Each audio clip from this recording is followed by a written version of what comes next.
Hi guys, welcome to Judincast, Social Studies 10-1, episode 14. We're looking at international organizations and agreements, and this is the first topic of chapter 11, where we're looking at the expansion of economic globalization. So let's get right to it. Our topic for today, like I said, is international organizations and agreements. We're going to look at 4 of them, and you're going to see how they played a role, have played, and continue to play a role in the expansion of economic globalization. So in chapter 10, our previous chapter, we learned that the Bretton Woods Agreement of 1944 was one of the foundations of economic globalization. Right? This set up a number of the organizations, agreements, the rules, the economic system that would be very prevalent in the years of post-World War II. You'll recall that it created the World Bank, the International Monetary Fund, and a system of international trade for the world's major industrial countries, known as GATT. In this section, you're going to have a chance to consider how other international organizations and agreements have led to the expansion of economic globalization. So outside of the World Bank, outside of the International Monetary Fund, we're going to look at some other organizations that have played a role in expanding economic globalization. So the first one is WTO. And the WTO eventually replaces GATT. Now, GATT was the acronym for the General Agreement on Tariffs and Trade, which was established at the Bretton Woods Conference. GATT is no longer in existence. It's being replaced by the WTO, but has a very similar mandate. And that mandate is to ultimately improve trade relations among the countries of the world, especially by removing tariffs and other barriers to trade. And recall that in the last chapter, we talked about tariffs. Tariffs are taxes on imports.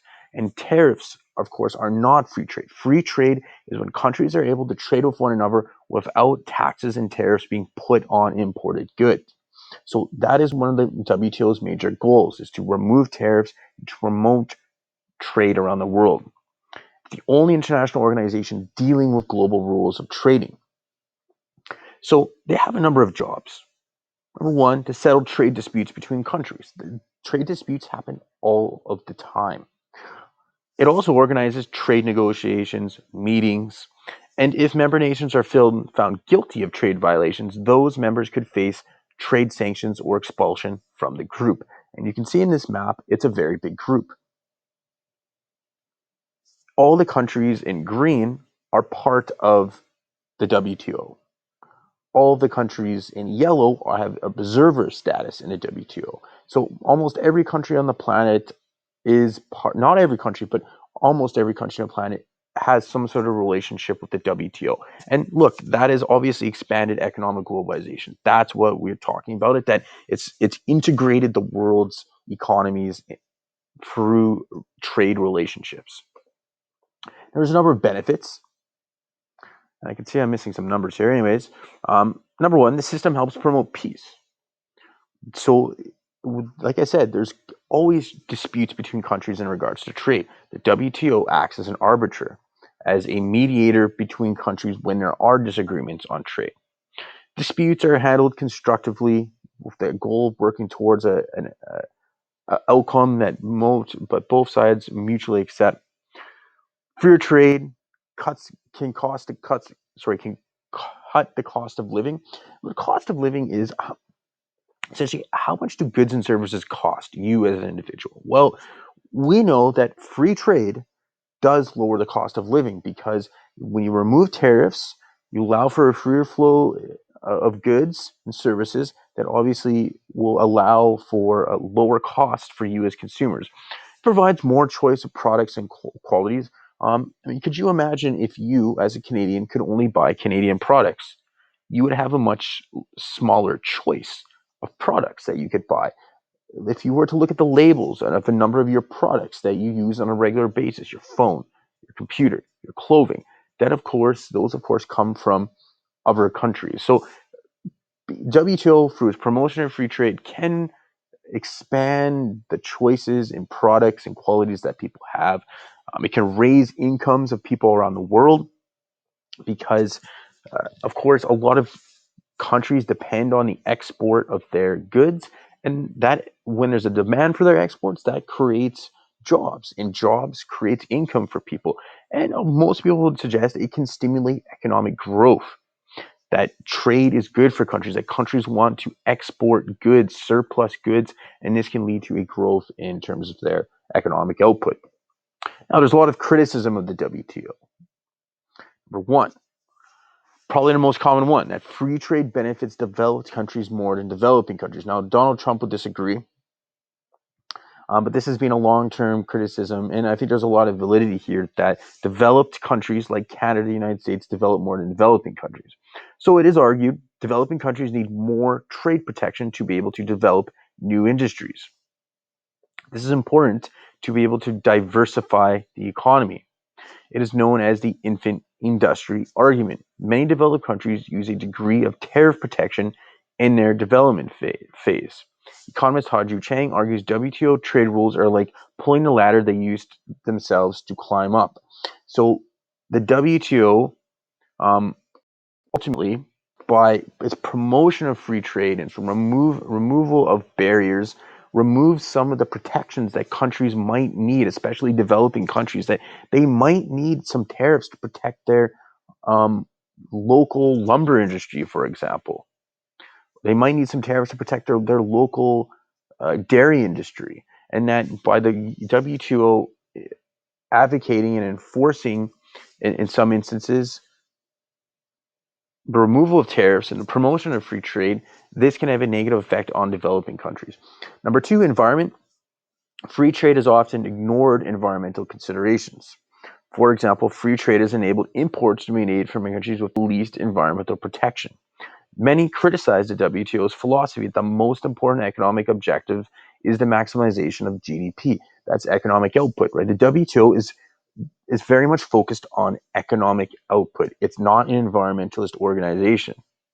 Well, economic output has an effect on the environment. The environment is very finite. There's limitations in the environment. And if we're just entirely focusing on economics, that of course has a cost on the environment, a cost that the environment must pay. In the era of global warming and potential environment disaster, increasing GDP may be the least important. Arguably, the WTO should do more to promote environmental regulations. Some people would suggest that it doesn't do enough to promote the environment. It's entirely focused on economics. Number three, free trade ignores cultural and social factors. Arguably, a reasonable argument for restricting free trade is that it enables countries to maintain cultural diversity. Some criticize the WTO for enabling the domination of multinational companies, which reduce cultural diversity and tend to swamp local industries and firms. The WTO is often criticized for being undemocratic. It's argued that its structures enables the richer countries to win what they desire. Arguably, they benefit the most, and that less developed countries, poor countries, don't have much say ultimately, and that it's not a truly democratic institution, and that every country gets an equal say. Some countries get a lot more say in the WTO than others. So, what are some positives of the WTO? Well, it can lower the cost of living. It can increase economic output for a country. It can expand the amount of products offered to people. It can solve disputes between countries. It can promote peace even by establishing economic relationships. But there's of course negatives as well. People will point out that perhaps developing countries benefit more than developing countries, and potentially it even harms developing countries because maybe some developing countries need protections. They need tariffs to protect their local economy. People would also suggest that it has a negative effect on the environment, that the WTO is very much focused on the economic expansion at the cost of the environment. Also, the negative is that not every country has an equal say.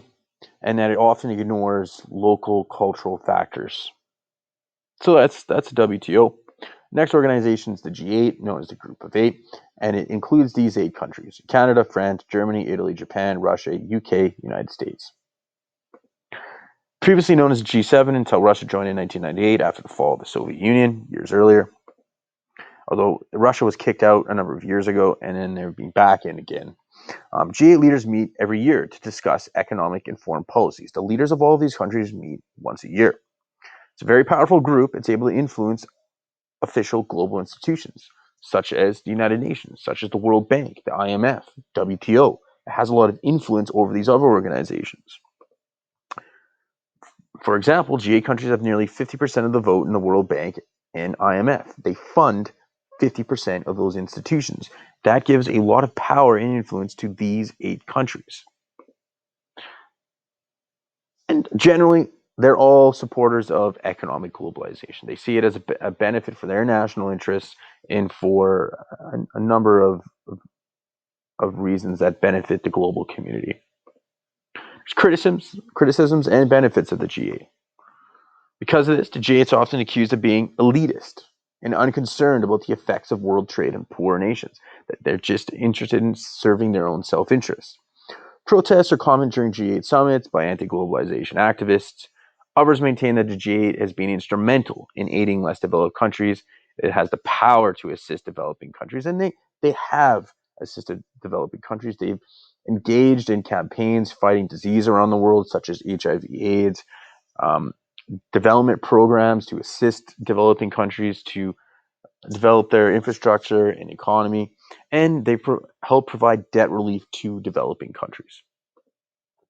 Is it too exclusive? Well, China, India, African countries, and Latin American countries are not part of the G8. It's very much most of the countries are in Europe. There's Canada, United States, Japan. It is very strange that China, the world's biggest economy, is not involved, and of course, India, a country of over 1 billion people, also not involved. So, is it too exclusive? Well, that's being suggested. But when the G8 was formed, the 8 countries that are were certainly the 8 of the most industrialized countries in the world. Now, maybe some of them are less relevant. For example, Italy's part of the G8. Well, the Chinese economy dwarfs modern Italian economy. But G8 was formed in 1975. Things were a little different then. So some people suggest it needs to be updated. People feel these countries should be included. The fastest growing economies in the world, fastest growing populations. So another organization I'm going to quickly talk about is La Francophonie, international organization. The focus of economic development is devoted specifically to French-speaking citizens. Canada is part of La Francophonie. Our status as a wealthy citizen makes one of the organization's biggest players and one of the original founders of La Francophonie. So government intends to accelerate economic integration of less developed Francophone nations. It wants to help these countries in their struggle to gain some of the benefits of becoming part of the global economic system. So a big focus of La Francophonie is helping a lot of the developing French-speaking countries to become part of the global economic system. And there are a number of French-speaking countries in Africa, developing countries, and it really just promotes ties amongst French-speaking countries around the world, or countries that have a significant French speakers around the world. It's an international organization to tie together various French-speaking peoples around the world and to address a number of issues: economic issues, social issues, cultural issues, etc. The last one I'm going to talk about is CETA, which is the Canadian International Development Agency. It's government controlled, so it's run by the Canadian government. It's responsible for providing aid efforts to less developed countries.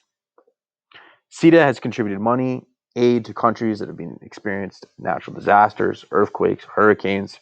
Its mandate is to quote, to support sustainable development in developing countries in order to reduce poverty, contribute to a more secure, equitable, prosperous world. So it kind of takes the position that when there's instability and chaos in other countries, that can, of course, adversely affect countries such as Canada. So countries such as Canada should take an active role in creating prosperity and stability in these developing countries.